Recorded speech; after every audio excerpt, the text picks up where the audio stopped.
How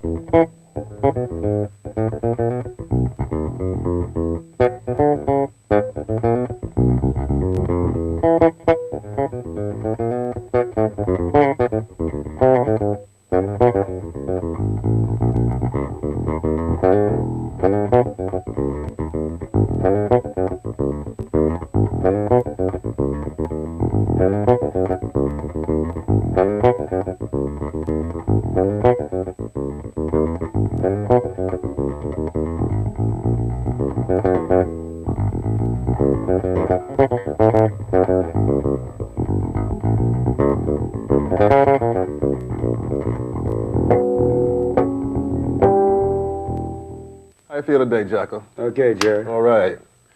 You know, a lot has been said about you, but the main thing is that people recognize the fact that you're able to play with real sincerity every style of music.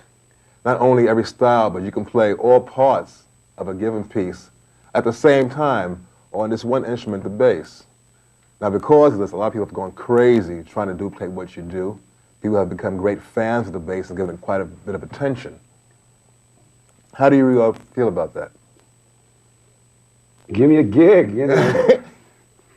Well, what drove you to this point?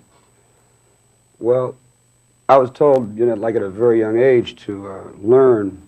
First thing was to learn the melody to every tune, which I feel is like ultra important. You know, most bass players, most musicians, you know, not just on the bass, but on their particular given instrument, will usually play just the bass part or just the piano part. I mean, the same thing goes for piano players. They should know the bass part too, at least, you know, or whatever. Right. But the main thing is the melody, I feel, that most bass players like are missing. Because like they'll know the bass part, you know, or whatever, they'll be playing that stuff, and there could be a melody on top, which once you know that, especially when it comes to playing changes, you know, harmonic playing, it's like, let's say like Bach, like canons, where there's like two parts. There's a bass part and there's a melody part. They're just as important because the chords come in the middle. One supports the other. Yeah, exactly. Well, in fact, one helps the other. By hearing another part, you can more or less define where your part's going to be. You can fill the holes up. Well, plus it's really great to be able to play a melody to a tune. I mean, how many guys can play, you know, on the bass, you know, let's say most people, let's say the melody is always designated, let's say, to a horn player or the piano or the guitar. But it's nice to play it on the bass too. Certainly. It's a beautiful instrument. Now, what about musicianship? How does this tie in terms of what you studied? Obviously, you mentioned Bach canons. What else did you study? And how does this all come together under the heading of musicianship? Work. You're just staying out there. In other words, you know, applying it. Okay, let's say so for instance, I just said learn the melodies. So what I tell all my bass students when they first start off is, hey, let's you know, learn the melodies. Do you know the melody, let's say, to Alfie, as opposed to just the bass part? And you know, I mean, that's, you know.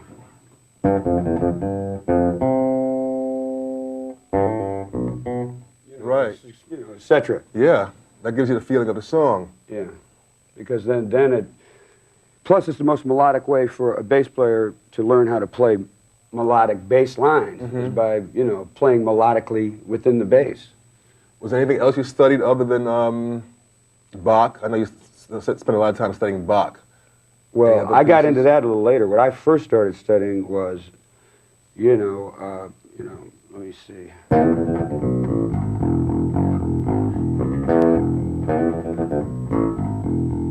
Oh yeah.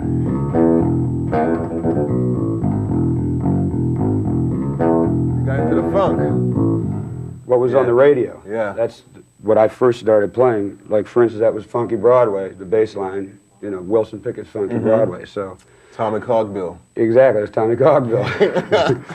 So doing that stuff is how I learned, listening mostly to radio, keeping my ears open. You know. Now, were you reading music then? I didn't start reading until I was older because I was always playing. And this is a good point because anybody that's born with a real talent to play, a natural talent to play, which, you know, I feel I have been, and most all good musicians, you know, that they are born with that talent, to be able to go out and play, they usually can play before they really study. You know what I'm saying? You go out. Yeah, get the feel of it. Yeah, you're out doing gigs and that sort of stuff. And then finally, when it came time for me to learn how to read, when I wanted to learn how to read because I couldn't, and it was really, it was really a drag because I already could play. You know what I'm saying? So for me to have to go back and learn how to read was really a pain. So obviously you learned because with your web report, the stuff that you did was extraordinarily intricate. Well, I was reading way before I got with weather report. Obviously you had to. But you got to such a high level of reading, to be able to do that at the same time. Any what did you use to get to that point? Well, believe it or not, it sounds corny, just hard practice. You got to put in lots of hours because, like I said, you get fed up, especially for the young players that can already play. I mean, how many guys on the street and they all say, "Wow, yeah." I say, "How's your reading?" Well, I can read a little bit. Hey, what do you mean a little bit? Man, if a guy says that, he can't read. Right. You know what I mean? You got to sit down and practice read. It's hard.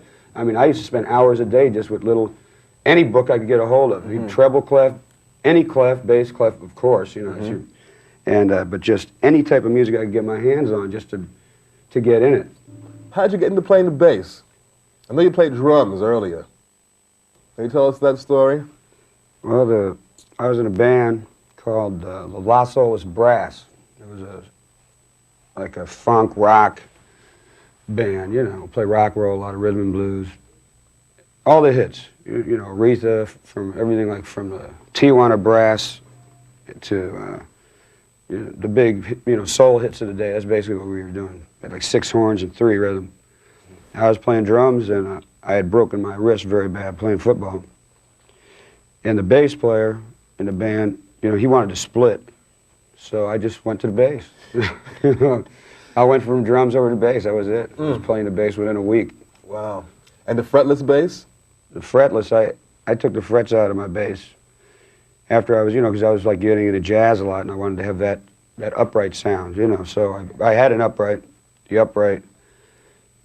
I mean, it took me years and years to, get enough bread to get it. I'm from Florida, so one morning I woke up, go in the corner and the bass is in like 100 pieces, because humidity's so bad. I mean, the upright just blew up. I said, forget it, man, I can't afford this anymore. So I went out, got a knife, and took all the, frets out of my Fender. That was it. And the rest is history. Incredible. To be able to pick up an instrument and play with in a week's time means you have to have some kind of learning skill, okay? And to take it to the next step, not only have a learning skill, but develop to execute such, flawlessly as you do. Well, the main thing is just paying attention to people on any instrument. For instance, like you look at a guitar player, you just, look at another bass player, just see what he was doing. That's how mainly I learned most everything. So it's visual. Visual as far as just technique. Let's see, because I would see, one thing my father told me once when I first started playing the bass, he came home, he saw me, and he said, just to put my fingers, space them just like at every fret. Because I was just playing. You know what I mean? I was playing like that, and with, that's how I was playing the bass, right? So then he said, so I would, because I just put my,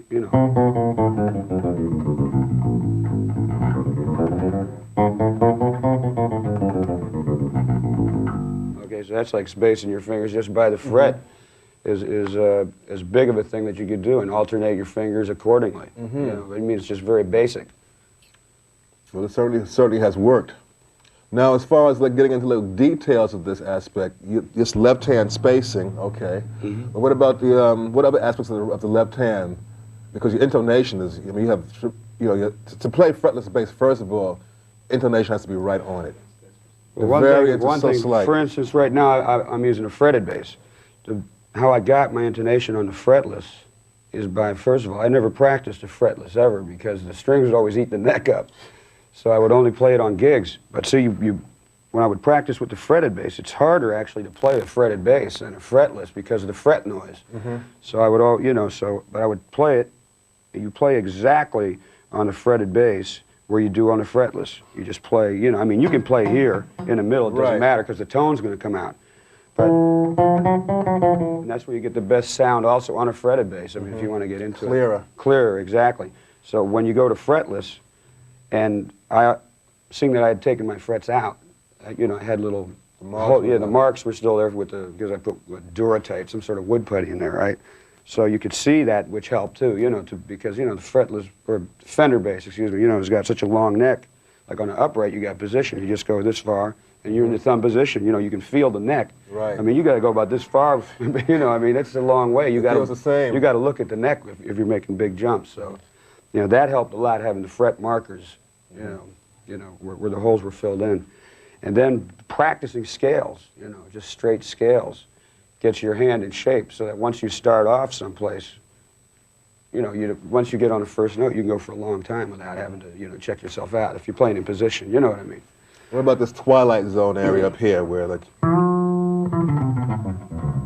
everybody finds it hard to play because you can play the same thing back here that you can play up here? How did you work that up? Because you know, a lot of your playing in this solo area of the instrument, you know.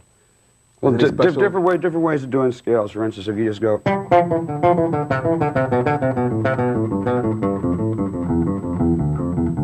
See that? I came all the way from that low C. We're in the key of C. There's a low C, there's a high G. Okay, now this is all without moving my hand once. You see what I'm saying? And it's all right there.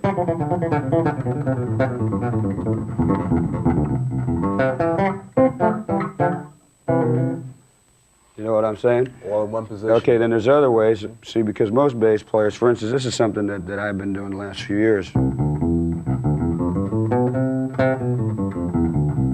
So you know, taking like, going up to the third, then you got, you know, fourth to the sixth, you know, then major seventh, then you'd be to the ninth.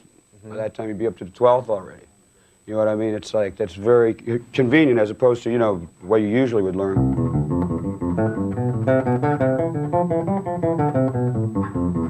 See, I mean, that's how most people probably originally learned with that's making the smoother approach. Well, that's normal because that's the way from up here, like you were saying.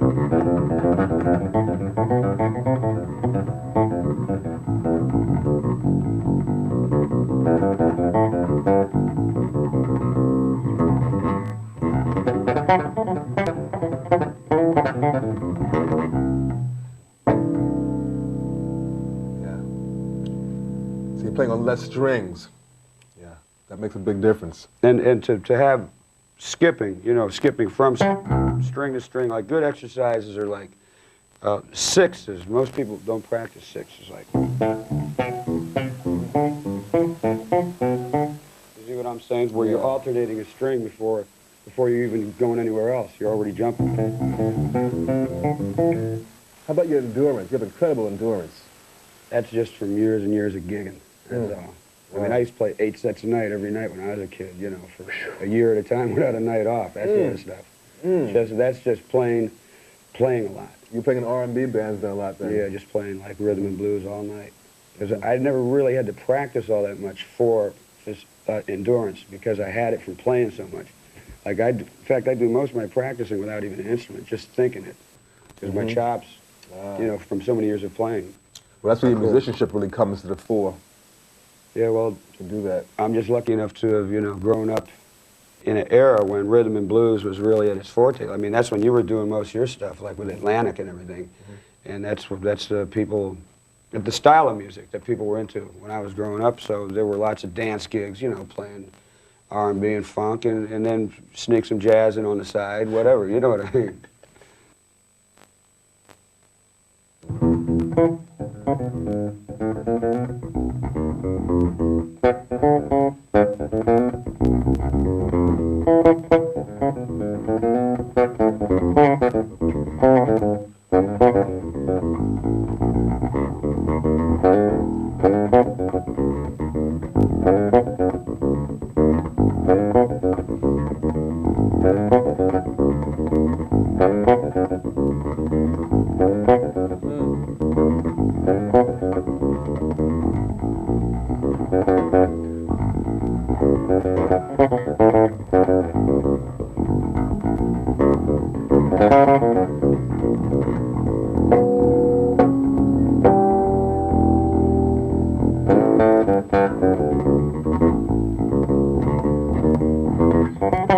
Oh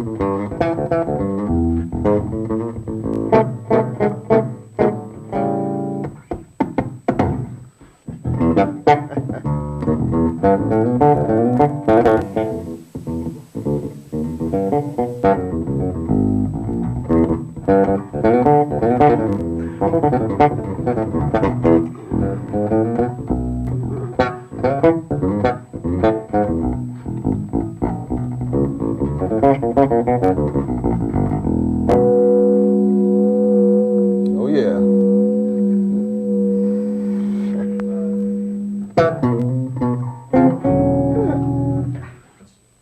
What about the use of arpeggios in terms of developing fingerboard memorization? Well, that's the greatest. You know, plus it's just about the hardest thing to play, in my opinion, on the bass. Like piano, for instance, it's easy. Mm-hmm. But on a bass, guitar, that skipping, that, you know, just, that's tough. One way that I teach cats is just 2 octave up the board, like this. Okay? Yes. I mean, this way your hand is moving every note. Mm-hmm. Okay, As every opposed to note is playing it in position. Yeah, as opposed to just going, let's say. In that position. Yeah, as opposed to go. Yeah, you know, because you can go. As opposed to doing like an easy skip, like. As opposed to doing that, or I go. You get up much faster. You can get there real fast. It's smoother, but it's tough, and it teaches you where the notes are on the fingerboard. You got to be thinking every note where. Okay, and then what you do is you run that stuff. I don't even know if I can do it anymore. Wait a minute.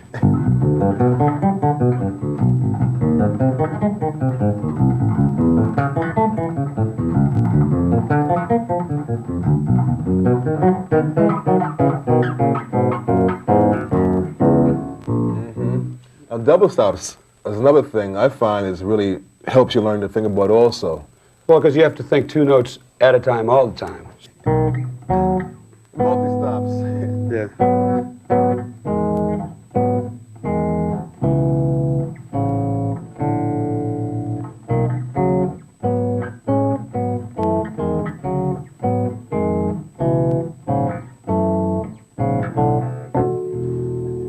So your exercises seem to be more or less in terms of like mental, in terms of developing things that make you That's think. ultra important, because that way you can, especially in improvisational music, you know where the stuff's at to go for, as opposed to just jiving, let's say, where people are just wiggling their fingers and know a couple of licks. I mean, this way we're talking about, you know, the real deal.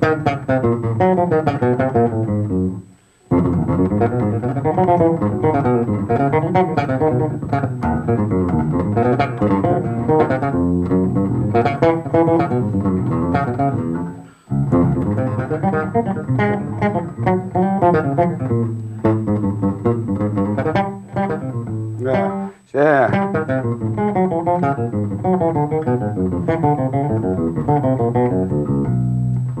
Yeah, I can see with arpeggios really pay off it because you play a lot of things in thirds, large intervals. But plus going up and back with them too. Here's a good exercise.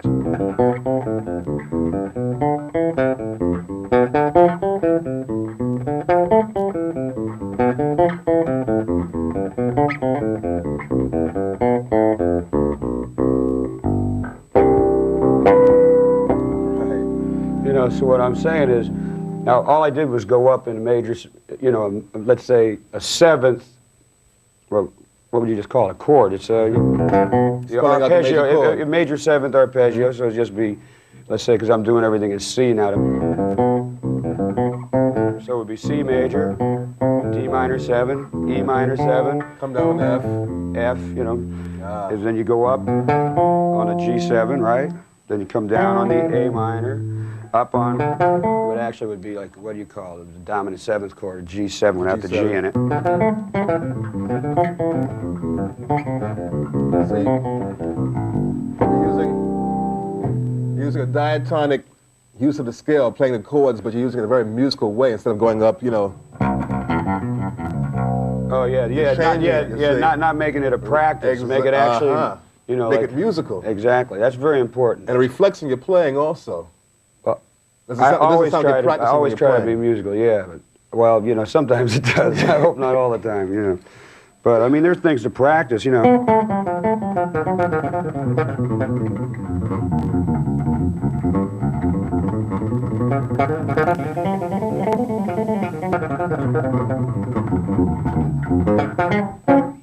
That was just whole tone. That was just a whole tone scale, alternating fingers with different numbers. You know, just like making maybe patterns of 3 or 4 notes at a time, or 5 notes at a time. You know, like a one.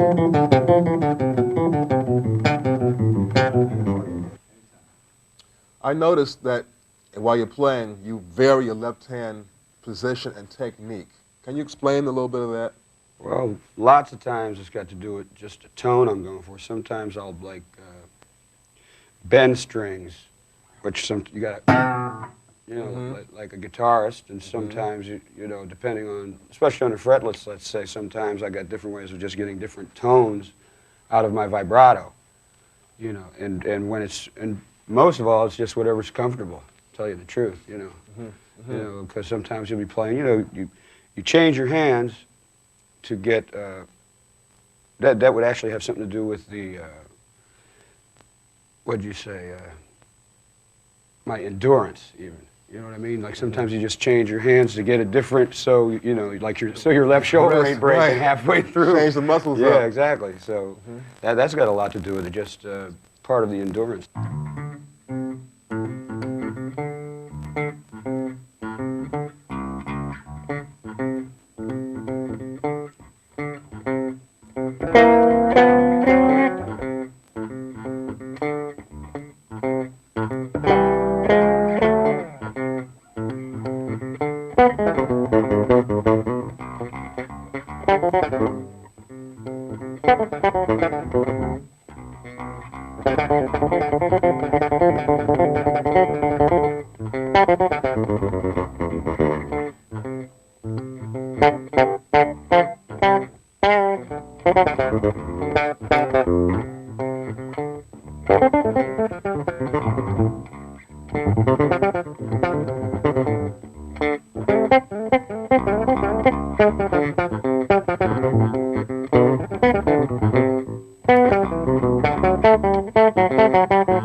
Left hand. Now, of all this left-hand execution, you're getting your sound, I know, from your left hand, but your right hand also amplifies the sound. I know sometimes you play in this area, high above, at the end of the fingerboard, you'll play over this pickup, you'll play here, you'll play here. You play everywhere on the instrument. It's like you play all the music, you play all the bass. You know, how does this affect the sound? What are you doing when you're doing this? What are you going for? You're playing back here, so. Well, the main thing when I'm playing in the back is when I'm playing fast for speed, okay? Because, needless to say, the string is not as taut here as it is here. So the main thing is this just doesn't move as much. So it's quicker. Up here, see that? Slower. See, I mean, Yeah. back here, it's all the further I'm going.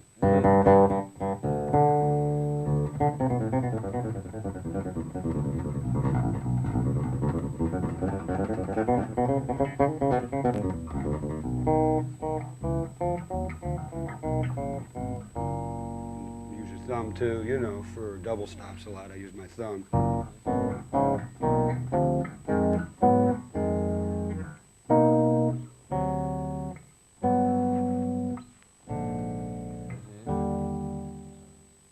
Up here, you get a more rounder tone. See? There's a harder. When you're playing, what about picking technique? First of all, let's start at the beginning of picking. So, Okay. this is just, which is the hardest thing, it's just, Alternating just fingers. alternating your fingers. That's the toughest thing with the right hand to begin with. You know, so.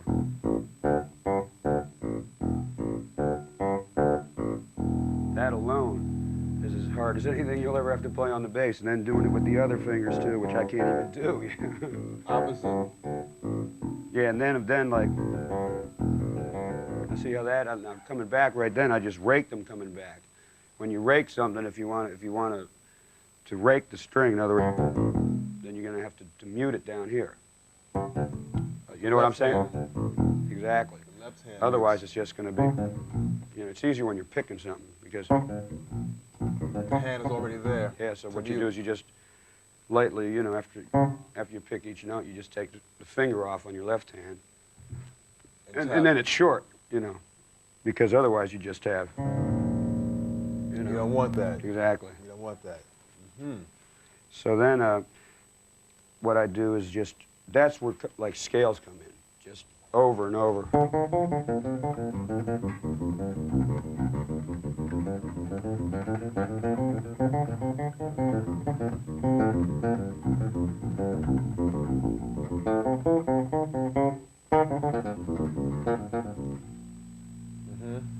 Now, you're incredibly clean. Your sound is like, there's no added noise. So it's like you're, with playing the bass. Now that's a combination of both hands. Uh-huh. You know, to pick the good picking, but also the good muting with your left hand. Left hand muting. Left hand muting. Yeah. Like Donna Lee. I mean, it took me years. It took me 9 years to learn how to play Donna Lee, for instance. But most of that was not just, was mostly making the instrument not make noise. Excuse me. In other words, not making noise with between the left hand and the right hand. I mean, you know. I mean, that's tough. You know, so you got, both hands really got to be working together on that. Together. A lot of it is with the left.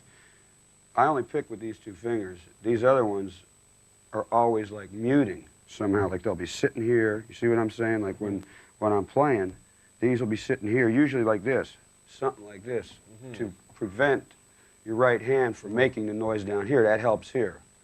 Okay, because basically you could do, you know. With one hand.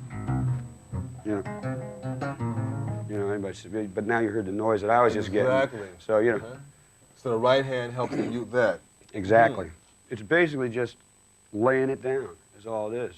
And these two fingers are usually taking care of the G and the D, and this is usually taking care of the E. Because, you know, you probably do lots of playing on an A. See, that's where most of the best bass tones are at.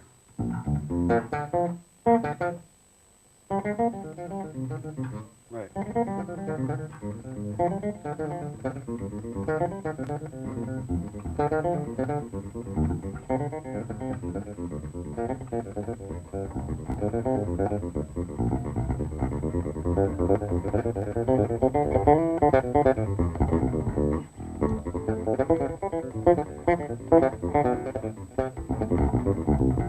Sorry. It's also a good thing, like this is not my normal bass. I got a precision bass neck on here deliberately to have to stretch my hands. Well, because the jazz bass neck is thinner, which I usually play on stage. But you know, this is good. It's good to practice on something because like coming down, you saw me, and I was starting to like scuff up a little bit, man. But you know, it's good because it makes your fingers stretch.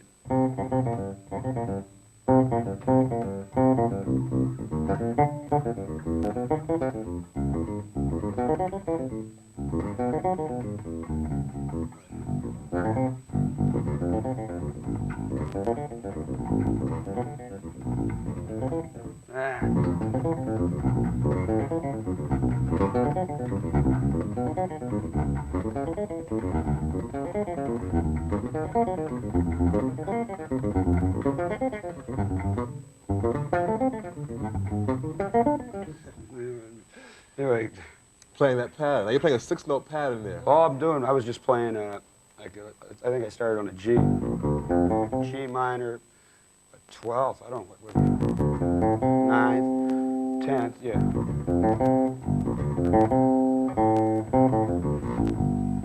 I mean, you can, that's about as much as you can do to really stretch your hand. And then the other thing I was just coming down with, then I was going up, the next note's going up major. With a flat 5 then. Right. Then go back to the minor again. Just something to think. You just play a minor, major, minor, major. Well, they're not scales. Those are arpeggios, but it's just something like to think about the neck, where all the notes are. Getting back to what we talked about earlier, knowing where all the notes are on the neck.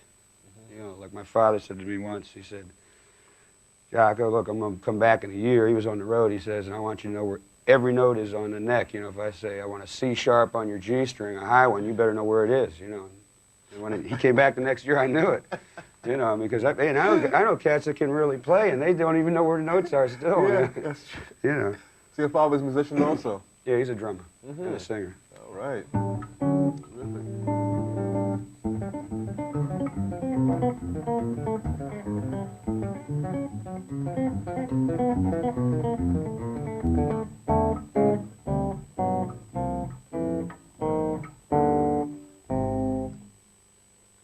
So you're basically self-taught then?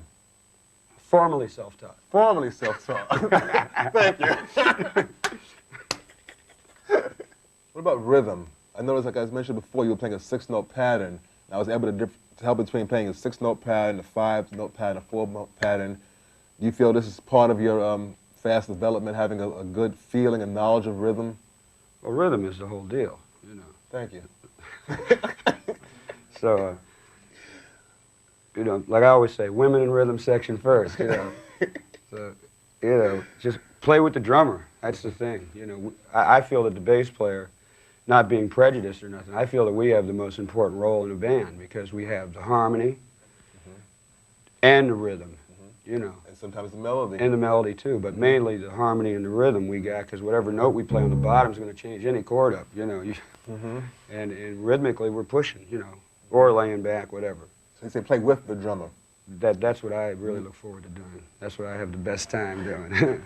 How did you arrive at your distinctive sound? I would say probably just the years of playing, like being on gigs mainly. And lots of things that have to do with the sound, as opposed to not just the sound, is your choice of notes. There are, you know, different choice of notes, let's say, that I use often. And people know, like, I wrote this tune on Barbary Coast, and I start off, wait, it goes, edit, it goes, okay, so lots of times when I'm playing, I'll be going like, you know, I'll just, I mean, people might know that's me just because of the choice of notes, as opposed to just the sound. You know, there's certain figures that everybody plays. And the rhythm also in that, because that's a Rhythmic figure there also. So choice of notes has a lot to do with it too, because the choice of notes, it makes you pick different, makes you go for other things, you know. What about harmonics?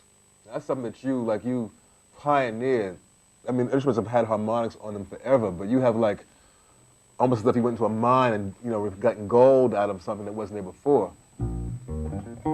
Well, when I was first playing in bands, a friend of mine, I saw him just tuning his guitar with harmonics, which everybody does, and so that's how I learned how to tune my bass. You know, it's real tough to figure out, right? So I was just doing this. Sounded like music to me, so I just kept exploring it. That's all there was to it. You know, I said, wow, that's the chord on Alfred Hitchcock, which it is when the cellos are in fourths, you know. So I said, solid, it must mean something.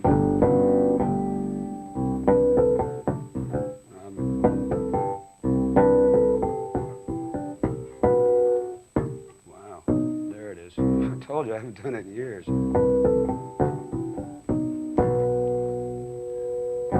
Does it make a difference which instrument you play? I mean, if you would play it on this instrument, would it be the same thing? I can play it on any instrument. That's no problem. As a matter of fact, it's funny. Most people say, wow, it's because he plays a fretless, he gets such great harmonics. There's nothing to do with it. As a matter of fact, it's easier with a fretted bass because you could play more false harmonics in tune without thinking.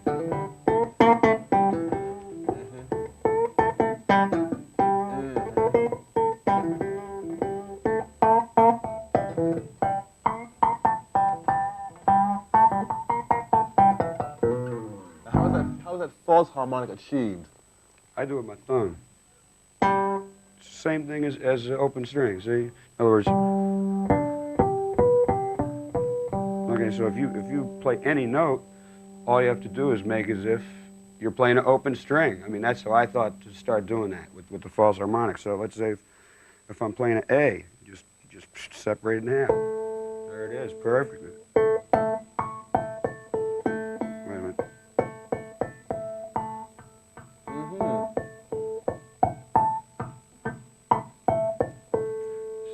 Same overtone series, just like a trumpet or anything. It's those are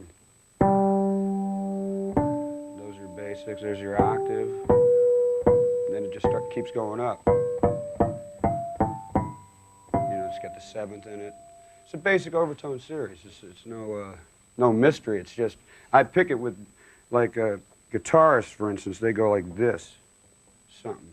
I put my thumb here and pick behind it. Pick behind the thumb. Yeah, I put the thumb up here. And then guitarists do it like this somehow. I don't know how they do it. I just go like this. You're getting the same note out. So it's the same difference if I went, right? I gotta get right in half.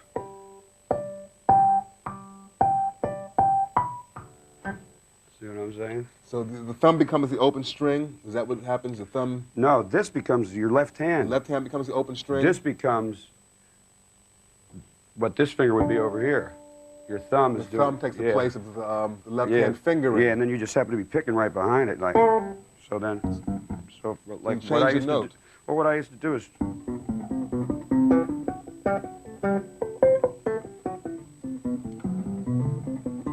See, so every time you're picking, you got to be moving everything. That gets tough.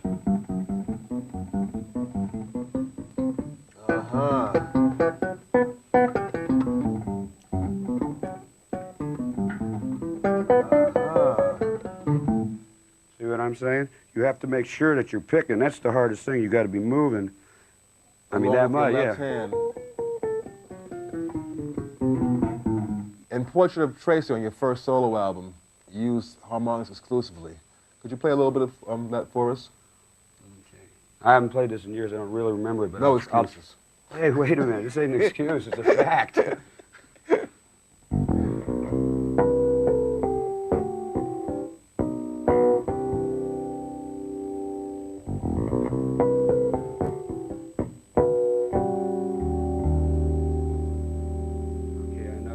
I forget.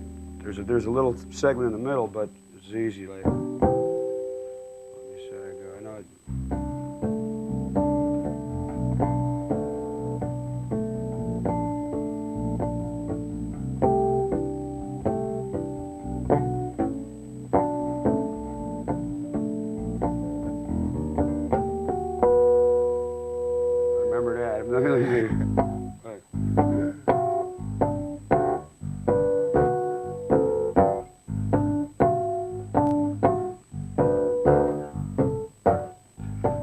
Out of shape, man. I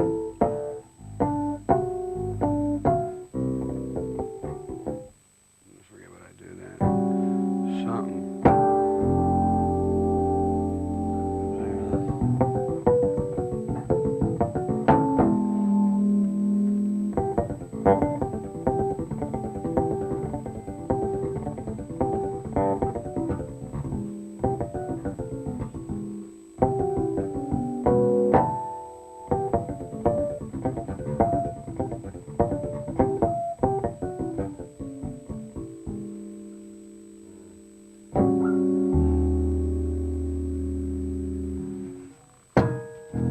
Remember the end?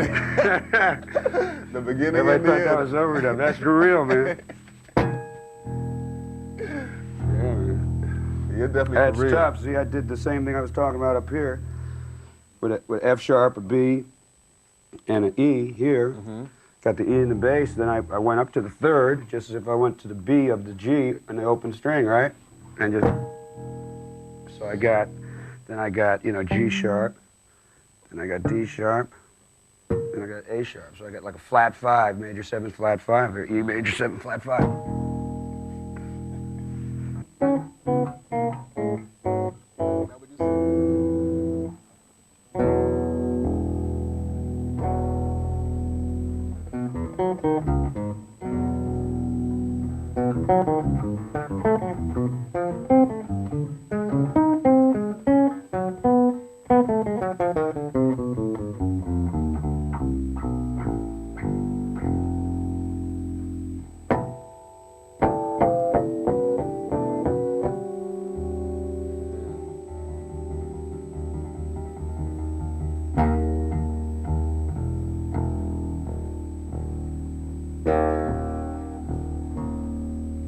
Special tuning there.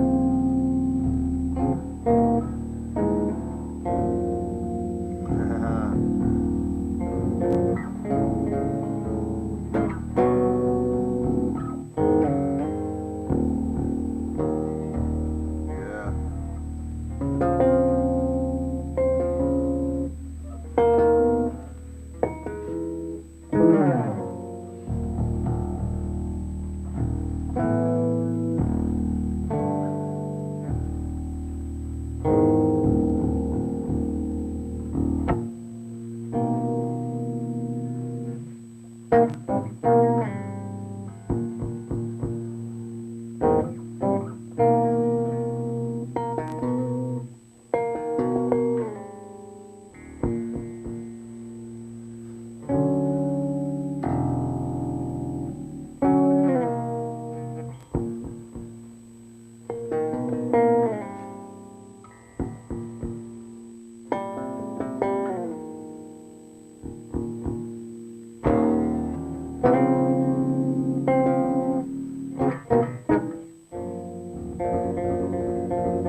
We were talking the other day about listening to the radio and you learning everything that was on the radio.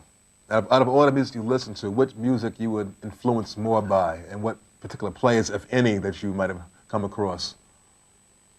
Mostly popular music. Mm-hmm. Elvis Presley, Beatles, James Brown, Sinatra, whatever. At that period, that's when I was coming up. Like, let's say the 60s. Mm-hmm. Whatever was like hip then, that's what I was checking out. Mostly from the radio, whatever you see on TV, that sort of stuff. Mm-hmm. And I really wasn't influenced that much by bass players. To tell you the truth, I didn't even know who the bass players were most of the time. That's true, they wouldn't tell you. You just knew who the singer was, Right. you know. So mostly like off 45s. Mm-hmm. So, but like players like yourself, for instance, you were on a lot of those Atlantic dates, out of Muscle Shoals, etc., New York. a lot of Aretha dates. That stuff knocked me out. So you're a big influence. I know Bernard Odom was. He played with James's band. Bootsy used to play with James's band. And Cool, I like Cool. He was great. Jameson? Jameson, of course. Duck Dunn. Yeah. Those were like, you know, my big influences. Then with the upright, you know, into the jazz thing, like Paul Chambers, of course, and Gary Peacock, I liked a lot. And, what about Mingus? Mingus was great. I didn't hear that much of his bass playing. I mostly heard his orchestral stuff. You know what I'm saying? Yeah. I always loved I loved his bass playing, but I always loved his music even more. Yeah, his writing was something else. Yeah, I feel you're at that level also where like your writing is like even going beyond, no matter how great a bass player you are, your music just goes even beyond that. Yeah, Mingus was great. I really liked him a lot. And all the cats that were on all the records, Paul McCartney, I love his bass playing. Yep. You know, all the cats, yeah. whatever was out there. Doing it. There was some good stuff. The Marketplace. Lots of records too, Harvey Brooks, you know, with the Electric Flag, and Billy Rich with Buddy Miles, that whole period of stuff. It's fantastic. Great. Can you give me one example of any particular style, something that stuck with you out of all those people you mentioned?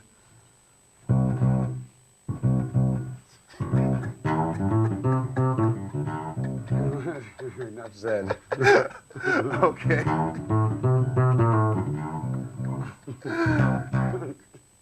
Thanks, Jay.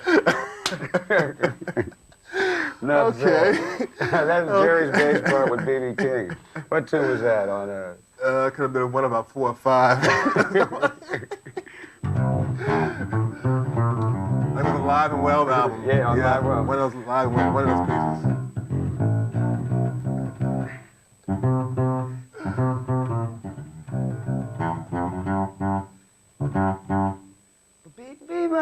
What'd you do? Yeah.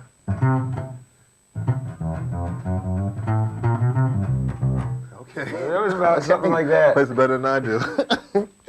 Any advice to musicians, young and old, new, beginners? Just keep your minds open, you know, keep a open head about music. I grew up in Florida, where there was no real musical prejudice. There was all sorts of music. Everybody was playing everything from Cuban music to symphonic music, everything. Whatever you wanted to hear, you could hear it. You know, like in New York, I know when I first came to New York, it's like everybody just wanted to play jazz. They didn't know about rock and roll. They didn't know about funk. Yeah. They didn't know about nothing. All they wanted to do was jazz. Now New York is cool. They're playing everything. But I grew up in Florida, and everything was hip. So I was fortunate enough to be exposed and be able to play with all different types of musicians. And you know, I played in a country band for a year. I had a ball. You know, I love country and western too. If it's good, I dig it. Whatever it is, just to keep an open mind about everything. Yeah. That's about my only advice. And keep listening. Beautiful. Keep your ears open. All right. I need to hear it. You can't get enough of that. I'm telling you.